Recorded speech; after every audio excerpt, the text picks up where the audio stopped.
வணங்கான் பெண்களை தவறாக பார்ப்பவர்களுக்கு கிடைக்கும் தண்டனை குறித்த கதை. கன்னியாகுமரியில் சின்ன சின்ன வேலை செய்து கொண்டு தங்கையுடன் வாழ்ந்து வருகிறார் அருண் விஜய். இவருக்கு காது கேட்காது மற்றும் வாய் பேச முடியாது.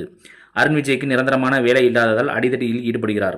இதனால் அருண் விஜயை ஊரில் இருப்பவர்கள் ஆதரவற்றோர் இல்லத்துக்கு வேலைக்கு சேர்த்து விடுகிறார்கள். அங்கு பார்வையற்ற இளம்பெண்கள் குளிப்பதை 3 பேர் பார்க்கிறார்கள். இதில் 2 வரை அருண் விஜய் கொடூரமாக கொலை செய்கிறார். மேலும் கொலை குற்றத்தை ஒப்புக்கொண்டு ஜெயிலுக்கு செல்கிறார்.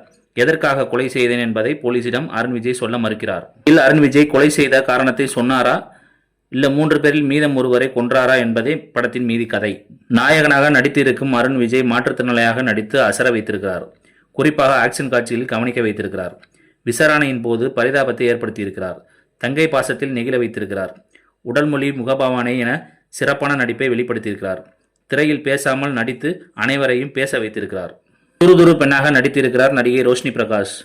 குறிப்பாக பல கெட்டப் மற்றும் பல மொழிகளில் பேசி நடித்திருப்பது ரசிகர்களை வெகுவாக கவர்ந்துள்ளது. அருண் விஜய் ரோஷினிக்கு இடையான செல்ல சண்டை ரசிக்கும்படி உள்ளது.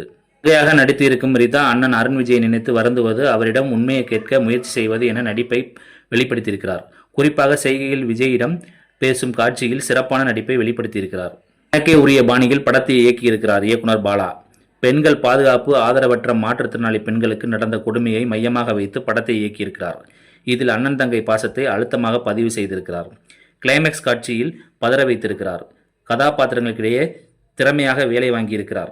பெண்களை தவறாக பார்ப்பவர்களுக்கு சரியான தண்டனை கொடுத்திருக்கிறார் பாலா. டிவி பிரகாஷ் இசையில் பாடல்கள் அனைத்தும் கேட்கும் ரகமாக இருக்கிறது. சாம்சிஎஸ் பின்னணி இசையில் மிரட்டியிருக்கிறார். குருதேவின் ஒளிப்பதிவு சிறப்பாக உள்ளது.